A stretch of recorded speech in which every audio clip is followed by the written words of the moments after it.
Hello, welcome back. ഹെവിക്കുള്ളൊരു പുതിയ വീഡിയോയിലേക്ക് എല്ലാവർക്കും സ്വാഗതം. നമുക്കിന്ന് ചെയ്യാനുള്ളത് JCBയുടെ എക്സ്ട്രയാണ്. അത് ഓൾറെഡി കമ്പനി AC ഉള്ളതാണ്. അപ്പോൾ അതിൻ്റെ തന്നെ മെയിൻ്റനൻസ് ആണ്. അപ്പോൾ ഞങ്ങളിപ്പോൾ ജസ്റ്റ് പോകുന്ന വഴിയാണ്. കുഴൽമന്നത്തുനിന്ന് ലെഫ്റ്റ് തിരിഞ്ഞ് പോകുന്നു. പോകുന്ന വഴിക്ക് ഞങ്ങൾ നല്ലൊരു സ്ഥലം കണ്ടപ്പോൾ അവിടെ നിർത്തിയതാണ്. പാലക്കാടിൻ്റെ മനോഹാരിത എന്ന് പറഞ്ഞാൽ രാവിലത്തെ ഒരു എന്താ പറയുക പ്രഭാതം, ഒരു സുപ്രഭാതം, നല്ലൊരു സുപ്രഭാതം. അപ്പോൾ ഒരു തോടിൻ്റെ സൈഡിൽ ഒരു പാടത്തിനോട് ചേർന്ന്, അപ്പോൾ ആ പാടത്തിനോട് ചേർന്നിട്ടുള്ള ഒരു തോടും ഇതൊക്കെ ആയിട്ടുള്ള പച്ചപ്പ് കണ്ടപ്പോൾ ഞങ്ങൾ നിർത്തിയതാണ്. ഒന്ന് ഫ്രഷ് ആവാൻ വേണ്ടി നിർത്തിയതാണ്. അപ്പോൾ അത് കണ്ടപ്പോൾ ഒന്ന് ഷൂട്ട് ചെയ്ത് മാത്രം. ആ തോടിനോട് ചേർന്ന് തന്നെ ഒരു മരം മറിഞ്ഞ് വീണ് കിടപ്പുണ്ട്. അപ്പോൾ അതുമ്മേ കൂടെ ക്രോസ് ചെയ്ത് അപ്പുറത്തേക്ക് കടക്കാനൊക്കെ പറ്റും. അപ്പോൾ ഞങ്ങൾ ജസ്റ്റ് അതുമ്മേ കൂടെ കയറി ഒന്ന് ഷൂട്ട് ചെയ്തതാണ്. കാണാൻ നല്ല ഭംഗിയുള്ള ഒരു അടിപൊളി സ്ഥലമാണ്. ഇതിപ്പോൾ ഒരു ആലിൻ്റെ ഒരു കഷ്ണം കൂടി അവിടെ നിൽക്കുന്നുണ്ട്. ആലിൻ്റെ പകുതി ഭാഗം സത്യത്തിൽ ഉണങ്ങിപ്പോയായിരുന്നു. അത് കണ്ടപ്പോൾ വെറുതെ ഇങ്ങനെ ഒരു രസം, നല്ലൊരു പച്ചപ്പായിട്ടുള്ള നല്ല അടിപൊളി ഒരു സ്ഥലം കണ്ടപ്പോൾ ഷൂട്ട് ചെയ്തത് മാത്രമേ ഉള്ളൂ. ഞങ്ങളുടെ സത്യത്തിൽ ഒരു ദിവസത്തെ വർക്കിൻ്റെ ഒരു പോകുന്ന വഴിയും പോകുന്ന കാഴ്ചകളും കൂടി ഈ പ്രാവശ്യത്തെ ഞങ്ങൾ വർക്കിൽ അത് പോകുന്ന കാര്യങ്ങളെല്ലാം ഉൾപ്പെടുത്തിയിട്ടുണ്ട്. അപ്പോൾ ഞങ്ങളതെല്ലാം കഴിഞ്ഞ് വീണ്ടും തിരിച്ച് വണ്ടിയിൽ കയറി യാത്ര പോയിക്കൊണ്ടിരിക്കുകയാണ്. അധികം വൈകാതെ തന്നെ ഞങ്ങളുടെ സൈറ്റിലേക്ക് എത്താം. വാട്ടർ അതോറിറ്റിയുടെ വർക്ക് ചെയ്യുന്ന ഒരു സൈറ്റിലേക്കാണ് ഞങ്ങൾ പോകുന്നത്. അപ്പോൾ അതിനകത്ത് അവർക്ക് തന്നെ ഒരു 3 JCBയോളം ഉണ്ട് ഒരു കമ്പനിയിൽ തന്നെ. അപ്പോൾ ഞങ്ങൾ സൈറ്റിലേക്ക് പോയിക്കൊണ്ടിരിക്കുന്നു. ഇനി അവിടെ നിന്ന് കുറച്ച് ദൂരം കൂടിയേ ഉള്ളൂ. അപ്പോൾ ഞങ്ങൾ ഓപ്പറേറ്ററെ വിളിച്ചുകൊണ്ടിരിക്കുന്നുണ്ട്, പക്ഷെ കിട്ടുന്നില്ല നിലവിൽ. അപ്പോൾ ഞങ്ങൾ ഒരു തീരുമാനം എടുത്ത് എന്തായാലും ഭക്ഷണം കഴിച്ചിട്ട് വർക്കിന് കയറാമെന്ന് വെച്ചാൽ. അപ്പോൾ നല്ലൊരു ഹോട്ടൽ കണ്ടു. ഭക്ഷണം എങ്ങനെയുണ്ടെന്നുള്ള അവിടെ കയറിയാലേ പറയാൻ പറ്റുള്ളൂ, കഴിച്ച് നോക്കിയാലേ പറയാൻ പറ്റുള്ളൂ. ഇത് രാവിലെ തന്നെ ആയതുകൊണ്ട് ഒരുപാട് ഹോട്ടലുകളോ കാര്യങ്ങളൊന്നും തുറന്നിട്ടാണല്ലോ. അപ്പോൾ രാവിലെ തന്നെ നമ്മുടെ ചേട്ടൻ പൊറോട്ട അടിക്കലാണ്. കണ്ടപ്പോൾ നല്ല ഭംഗി തോന്നി. കടയുടെ ഫ്രണ്ടിൽ തന്നെയാണ് ചെയ്യുന്നത്, ഓപ്പൺ കിച്ചണാണ്. എന്നാൽ പിന്നെ അതൊന്ന് ഷൂട്ട് ചെയ്തേക്കാമെന്ന് വിചാരിച്ച് ഞങ്ങളതൊന്ന് ഷൂട്ട് ചെയ്തതാണ്. നല്ല ഭംഗിയായിട്ട് പൊറോട്ട നല്ല വിരിച്ച് നന്നായിട്ട് അടിച്ച് സെറ്റ് ചെയ്യുന്നുണ്ട്. അപ്പോൾ അത് കണ്ടപ്പോൾ ഒരു രസം. മലയാളിയുടെ ഏറ്റവും വലിയ ഇഷ്ട ഭക്ഷണമാണ് പൊറോട്ടയും ബീഫ് അല്ലെങ്കിൽ ഇറച്ചിക്കറിയായിട്ട് കഴിക്കുക എന്നുള്ളത്. സത്യത്തിൽ ഞങ്ങളും ചിലപ്പോൾ ചെയ്യാറുണ്ട്. പൊറോട്ട രാവിലെ തന്നെ പൊറോട്ട കഴിക്കും. അപ്പോൾ ഇടയ്ക്ക് ഞങ്ങളുടെ ഭാഷയിൽ ഞങ്ങൾ പറയും ഇടയ്ക്കൊന്ന് നനച്ച് കൊടുത്താൽ മതി എന്ന്. അതായത് പൊറോട്ട കുടിച്ചാൽ നന്നായിട്ട് വെള്ളം കുടിക്കേണ്ടി വരും. പെട്ടെന്ന് വിശക്കില്ല, നമുക്ക് വിശപ്പ് വരില്ല. പൊറോട്ട അങ്ങനെ കിടന്നോളും, വലിയ അലമ്പ് വരാണ്ട് അങ്ങനെ കിടന്നോളും. ഉച്ചവരെ സുഖമായിട്ട് പിടിച്ച് നിൽക്കാൻ പറ്റും. അല്ലെങ്കിൽ നമുക്ക് ഇടയിൽ വീണ്ടും വിശപ്പ് വരും. ഈ ചില ഉള്ളേരിയയിലുള്ള സൈറ്റുകളിലൊക്കെ ആണെങ്കിൽ നമുക്ക് ചിലപ്പോൾ ഫുഡ് കഴിക്കാൻ പോകാൻ പറ്റിയെന്നോ അങ്ങനെ വരില്ല. അപ്പോൾ 11 മണിക്ക് ചായ കുടിക്കാനോ അല്ലെങ്കിൽ ചെറുകടി കഴിക്കാനൊന്നും പറ്റില്ല. അപ്പോൾ പിന്നെ ഒരു ഉച്ച വരെ പിടിച്ച് നിൽക്കണമെന്നുണ്ടെങ്കിൽ അത്യാവശ്യം കട്ടിക്ക് തന്നെ രാവിലെ ഭക്ഷണം കഴിക്കണം. അല്ലെങ്കിൽ ചിലപ്പോൾ ദോശയൊക്കെ കഴിച്ചിട്ട് പോയാൽ പെട്ടെന്ന് ദഹിക്കും. അപ്പോൾ നമുക്കൊരു 11 മണിയാകുമ്പോഴത്തേക്കും ഭയങ്കര വിശപ്പ് ഫീൽ ചെയ്യും. പിന്നെ അത്യാവശ്യം ഞങ്ങൾ പണിയെടുക്കുന്നതുകൊണ്ട് തന്നെ ഒരു ഫിസിക്കലി അത്രയും സ്ട്രെയിൻ ചെയ്യുന്നതുകൊണ്ട് തന്നെ അതിൻ്റെ ഒരു വിശപ്പ് പെട്ടെന്ന് ഫീൽ ചെയ്യുകയും ചെയ്യും. പൊറോട്ടയൊക്കെ ആകുമ്പോൾ വലിയ പ്രശ്നം വരില്ല. അപ്പോൾ നല്ല ഭംഗിയിൽ പൊറോട്ടയൊക്കെ വെച്ചിട്ടുണ്ട്. അപ്പോൾ എന്തായാലും ഞങ്ങൾ ഭക്ഷണം ഓർഡർ ചെയ്ത് ഞങ്ങൾ ഇരിക്കുകയാണ്. അപ്പോൾ ഞങ്ങൾ ഇഡ്ഡലി ആക്കാമെന്ന് വിചാരിച്ച് അങ്ങനെ ഇഡ്ഡലിയൊക്കെ ഓർഡർ ചെയ്ത് സെറ്റ് ചെയ്ത് ഞങ്ങളിങ്ങനെ ഇരിക്കുകയാണ്. അപ്പോൾ നമ്മുടെ ചേട്ടൻ രാവിലെ തന്നെ സെറ്റ് ചെയ്ത് റെഡിയാക്കി കൊണ്ടുവച്ചിട്ടുണ്ട്. ബക്കറ്റിലാണ്, നല്ല ചൂടൻ ഇഡ്ഡലിയാണ്. അതുപോലെ തന്നെ ബക്കറ്റിൽ ചട്നിയും സാമ്പാറും അടുത്ത് കൊണ്ടുവച്ചിട്ടുണ്ട്. അപ്പോൾ കാണുമ്പോൾ തന്നെ നമ്മൾ വീടുകളിൽ ചെയ്യണ മാതിരി എണ്ണ വെച്ച് നല്ല കടുകൊക്കെ പൊട്ടിച്ച് നല്ല രസത്തിലിരിക്കുന്നുണ്ട്. മണടിച്ചപ്പോൾ തന്നെ ഞങ്ങൾക്ക് മനസ്സിലായ സംഭവം സെറ്റായിരിക്കും എന്നുള്ളത്. അപ്പോൾ ഞങ്ങളിപ്പോൾ അതൊക്കെ ഒന്ന് ടേസ്റ്റ് ചെയ്ത് നോക്കുകയാണ്. പക്ഷേ നല്ല അടിപൊളി ഇഡ്ഡലി ആയിരുന്നു. വളരെ പശിമയുള്ള നല്ല സ്മൂത്തായിട്ടുള്ള ഇഡ്ഡലി ആയിരുന്നു. നല്ല ടേസ്റ്റി ആയിരുന്നു. നല്ലൊരു ഹോട്ടലാണ് കേട്ടോ, വളരെ നല്ലൊരു ഹോട്ടലാണ്. അതുപോലെ തന്നെ അവരുടെ പെരുമാറ്റം പക്കാ പെരുമാറ്റം. അത്രയും പക്ക ഫുഡ് എന്ന് വെച്ചാൽ പക്ക ഫുഡായിരുന്നു. നമുക്ക് സത്യം പറഞ്ഞാൽ പാലക്കാട് ഭാഗത്തേക്ക് കിടന്നിട്ട് നമുക്ക് നല്ലൊരു ഫുഡ് കിട്ടിയ സ്ഥലം അതാണ്. അപ്പോൾ അടിപൊളി നല്ല ചായയും കൊണ്ടുവന്നു. ചായയല്ല, കാപ്പിയായിരുന്നു. കാപ്പി ഗ്ലാസ്സിന് തന്നെ നല്ലൊരു പ്രത്യേകത ഉണ്ടായിരുന്നു. പിടിയൊക്കെ ആയിട്ടുള്ള കാപ്പി ഗ്ലാസ്സാണ്. അങ്ങനെ കാപ്പി ഗ്ലാസ് ഞങ്ങൾക്ക് കിട്ടാറില്ല. അങ്ങനെയൊക്കെ ഞങ്ങൾ സൈറ്റിലെത്തി. പക്ഷേ നമ്മുടെ ഓപ്പറേറ്റർ ചേട്ടൻ ഇതുവരെ എത്തിയിട്ടുണ്ടായിരുന്നില്ല. പക്ഷേ JCB അവിടെ ഉണ്ടായിരുന്നു. വണ്ടി ബ്രേക്ക് ഡൗൺ ആണ്. ഒരു പുള്ളി കംപ്രസറിൻ്റെ പുള്ളിയൊക്കെ പറഞ്ഞ് ഭയങ്കര സൗണ്ട്, ബെൽറ്റ് ഭയങ്കര പ്രശ്നം എന്നൊക്കെ പറഞ്ഞാണ് വണ്ടി നിർത്തിക്കായിരുന്നു, ബ്രേക്ക് ഡൗൺ ആയിട്ട് നിർത്തിക്കായിരുന്നു. അപ്പോൾ താക്കോലില്ലാതെ നമുക്ക് തുറക്കാൻ പറ്റില്ല. അപ്പോൾ ഞങ്ങളവിടെ വെയിറ്റിങ്ങിലാണ്. എന്നാൽ പിന്നെ അവിടെ വാട്ടർ അതോറിറ്റിയുടെ സൈറ്റാണ്. പൈപ്പുകളൊക്കെ കണ്ടമാനം അട്ടിയിട്ട് വെച്ചിട്ടുണ്ട്. നല്ല രസമുണ്ട് പൈപ്പുകൾ ഇരിക്കുന്ന കാണാൻ. അതുപോലെ തന്നെ വലിയൊരു പടുകൂറ്റൻ വാട്ടർ ടാങ്കും ഉണ്ട് തൊട്ടടുത്ത് തന്നെ. എനിക്ക് തോന്നുന്നു പാലക്കാടിന് മൊത്തം വെള്ളം കൊടുക്കാൻ വേണമെങ്കിൽ അതിന് മാത്രം വലിയ വാട്ടർ ടാങ്കാണ്. നല്ല ഭയങ്കര സൈസായിട്ടുള്ള വാട്ടർ ടാങ്കാണ്. ഏകദേശം ഞങ്ങൾ നോക്കുമ്പോൾ ഒരു 5 നിലയുടെ ഹൈറ്റ് തന്നെ അതിന് വരുന്നുണ്ട്. അപ്പോൾ അത്രയും ഹൈറ്റിലാണ് അതിൻ്റെ വർക്ക് നടന്നുകൊണ്ടിരിക്കുന്നത്. വർക്ക് കംപ്ലീറ്റ് ആയിട്ടില്ല, വർക്ക് നടന്നുകൊണ്ടിരിക്കുന്നേ ഉള്ളൂ. പിന്നെ അതിന് അതിനകത്തുനിന്ന് വരുന്ന സപ്ലൈ ലൈനാണ് സപ്ലൈ കൊടുക്കാനുള്ള പൈപ്പുകളാണ് ഈ കിടക്കുന്നതെല്ലാം. അപ്പോൾ ഞങ്ങളത് കണ്ടപ്പോൾ ഒരു രസത്തിന് ഞങ്ങൾ ചുമ്മാ ഷൂട്ട് ചെയ്തതേ ഉള്ളൂ. അപ്പോൾ അതിനോട് ചേർന്ന് തന്നെ ഈ പറഞ്ഞ അവരുടെ വാട്ടർ അതോറിറ്റിയുടെ പഴയ ഓഫീസായിരിക്കും. കാട് പിടിച്ചിങ്ങനെ കിടക്കുന്നുണ്ട്. പഴയ ഓഫീസും കിടപ്പുണ്ട്. കുറേ അങ്ങോട്ട് നീങ്ങിയിട്ട് വേറെ ഓഫീസുകൾ കാണുന്നുണ്ട്. ഞങ്ങൾ ഒരുപാട് അങ്ങോട്ട് പോകാൻ പോയില്ല. പിന്നെ സത്യത്തിൽ കാട് പോലെയുള്ള സ്ഥലമായതുകൊണ്ട് തന്നെ പാമ്പോ എന്തെങ്കിലുമൊക്കെ ഉണ്ടാവുമല്ലോ എന്ന് പേടിച്ചിട്ട് അങ്ങനെ ഒരുപാട് അങ്ങോട്ട് അകത്തോട്ട് പോയില്ല. പക്ഷെ പിന്നെ അവർ വരാൻ പിന്നെയും വെയിറ്റ് ചെയ്യുന്ന കണ്ടപ്പോൾ ഞങ്ങൾ പതുക്കെ ഒന്ന് അഴിച്ചു നോക്കി എന്താ അവസ്ഥ എന്നറിയാൻ വേണ്ടി.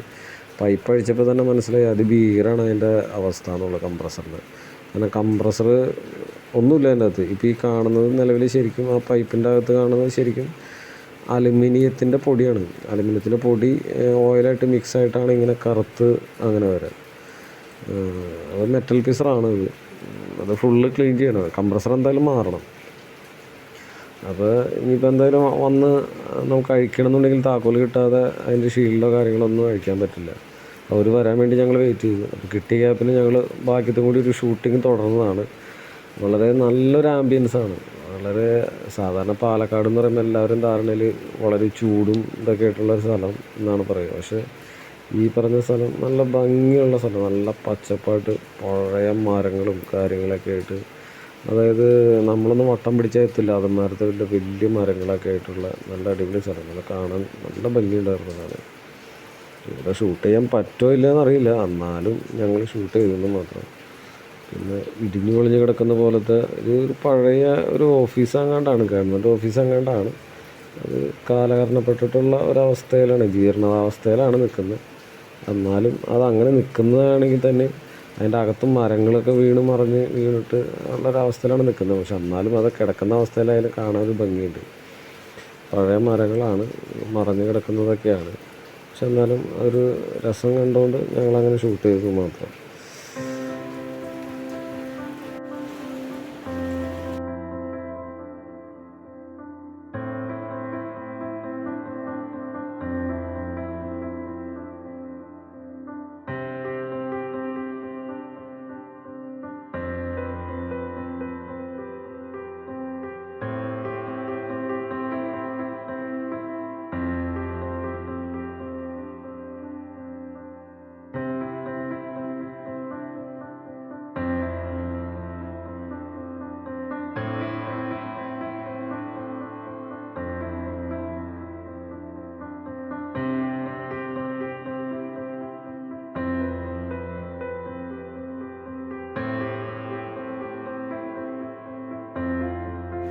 നമ്മുടെ ഓപ്പറേറ്റർ ചേട്ടൻ വന്നിട്ടുണ്ട്.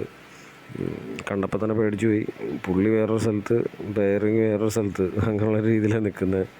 അപ്പോൾ ബെൽറ്റും ഏകദേശം ഒരു അവസ്ഥയിലായിട്ടുണ്ടാവണം, കണ്ടപ്പോൾ തന്നെ തോന്നി. അപ്പോൾ എന്തായാലും ഞങ്ങൾ പയ്യെ അഴിച്ചു തുടങ്ങി. അഴിച്ചെടുത്തെന്ന് വെച്ചാൽ അവസ്ഥ ഭീകരം എന്ന് വെച്ചാൽ അതിഭീകരം. നമുക്ക് ഓൾറെഡി ഈ എക്സ്ട്രാ എന്ന് പറഞ്ഞ മോഡലിന് ഓൾറെഡി കംപ്ലയിൻറ്റ്സ് ഉണ്ട്. പഴയ മോഡൽ സർപ്പൻ്റെ എന്ന് പറയും. അതായത് ഒരു സൈഡിൽ കൂടെ തള്ളി മറ്റേ സൈഡിൽ കൂടെ മാത്രമാണ് കണ്ടൻസർ കൂടെ വരിക. അതായത് ഈ സിസ്റ്റത്തിന് ഭയങ്കര ഹൈ പ്രഷറായിരിക്കും വർക്ക് ചെയ്യാൻ നോർമലി. പിന്നെ അതുമാത്രമല്ല എഫിഷ്യൻസി കുറവായിരിക്കും. ഇത് പണ്ടത്തെ ടെക്നോളജിയാണ് സർപ്പൻ്റെ എന്ന് പറഞ്ഞിട്ടുള്ള കണ്ടൻസറൊക്കെ വരുന്നത്. ഇപ്പോഴെന്ന് പറഞ്ഞാൽ മൾട്ടിഫ്ലോ കണ്ടൻസറാണ്. നിലവിൽ നമ്മളൊരു ക്യാമ്പയിൻ വർക്ക് പോലെ പണ്ട് ഇത് ചെയ്തിരുന്നു. കംപ്രസർ JCBക്ക് കംപ്രസർ ഇടയ്ക്കിടയ്ക്ക് അടിച്ചു പോകുന്നൊരു പ്രശ്നമുണ്ട്.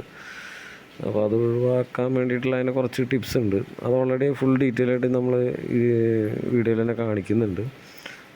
വീഡിയോ സ്കിപ്പ് ചെയ്യാണ്ട് ഫുള്ളായിട്ട് ഇരുന്ന് കാണുകയാണെങ്കിൽ ഇപ്പോൾ ടെക്നീഷ്യന്മാർക്ക് അല്ലെങ്കിൽ ഓണർമാർക്കായാലും ഇങ്ങനെ നിങ്ങൾക്ക് സജസ്റ്റ് ചെയ്ത് നിങ്ങൾക്ക് ചെയ്യാൻ പറ്റും.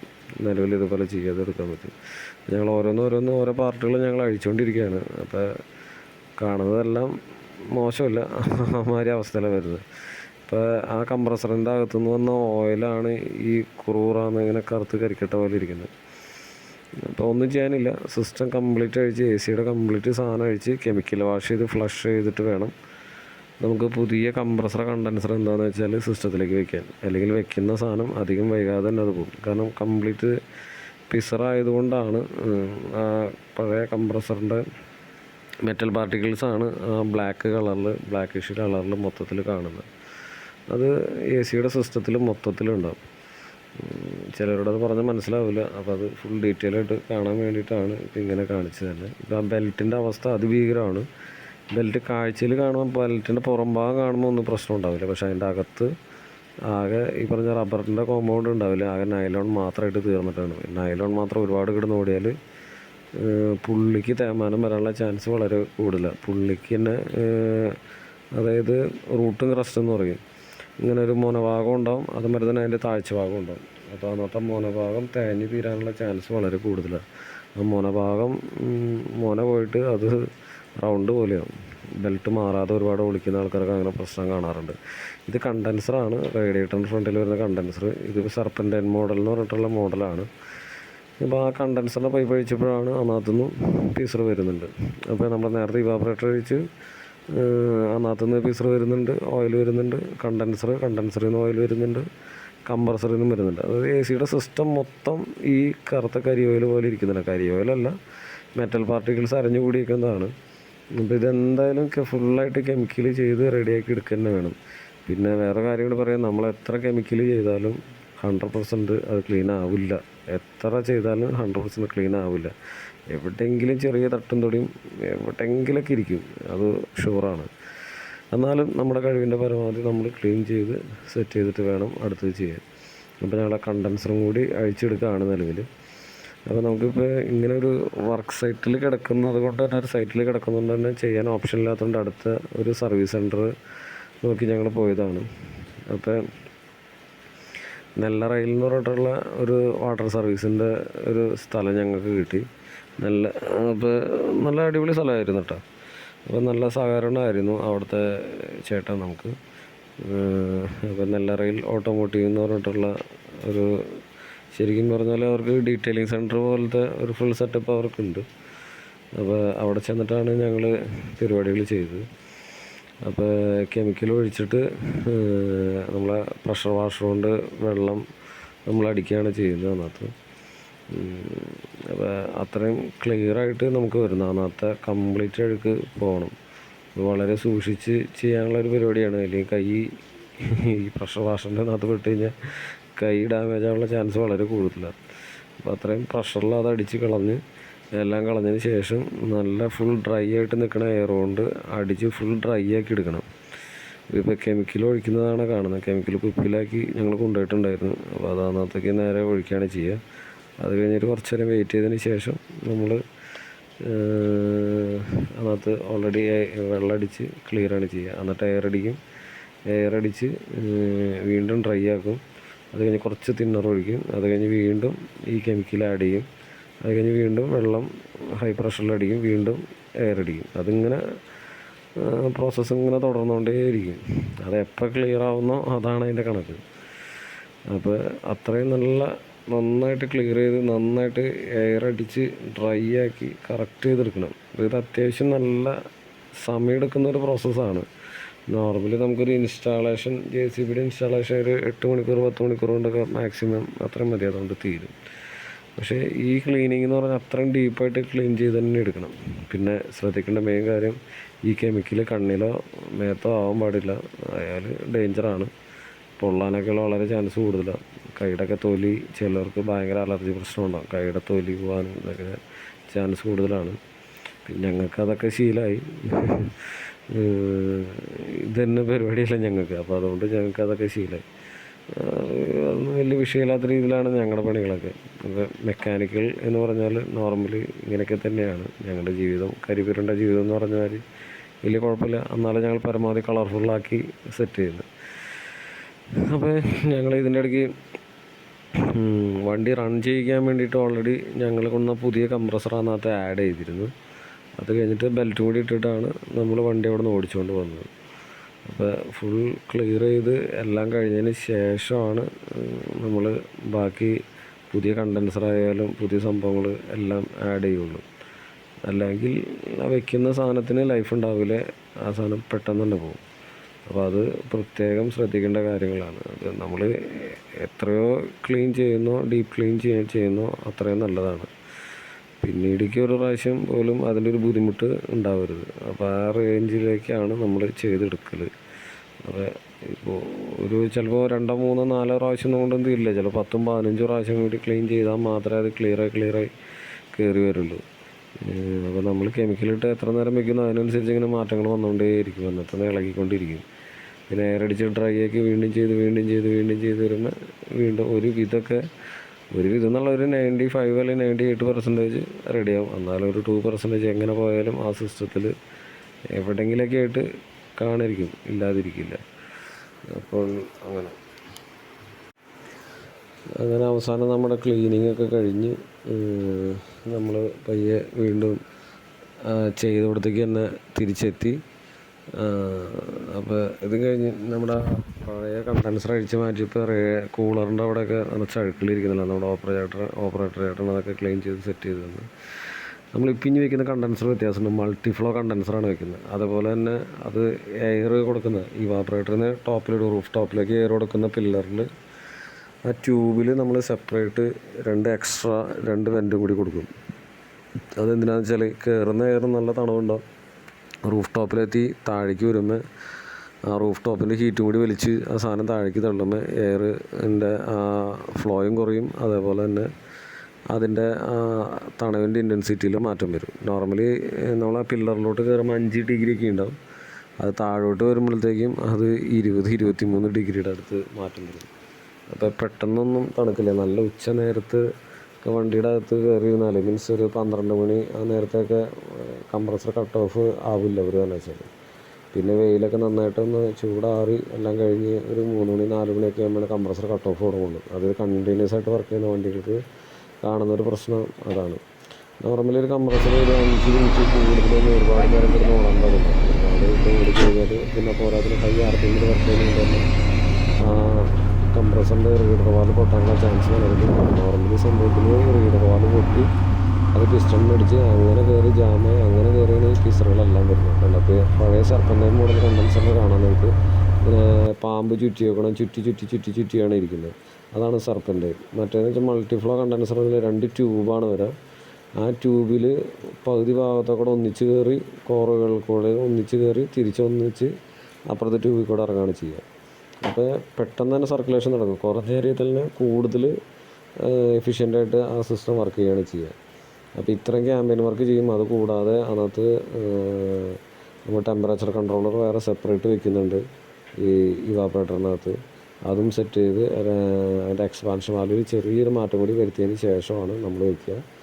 അപ്പോൾ എന്ന് വെച്ചാൽ നല്ല കൂളിങ് കിട്ടും, ലൈഫും കിട്ടും. പിന്നീട് ആ കംപ്രസർ പോകാനുള്ള ചാൻസ് വളരെയധികം കുറവാണ്. പോകില്ല എന്ന് തന്നെ പറയാം. വേറെ മറ്റ് കമ്പനി വരുന്നതിനേക്കാളും ലൈഫ് നമുക്ക് കിട്ടും.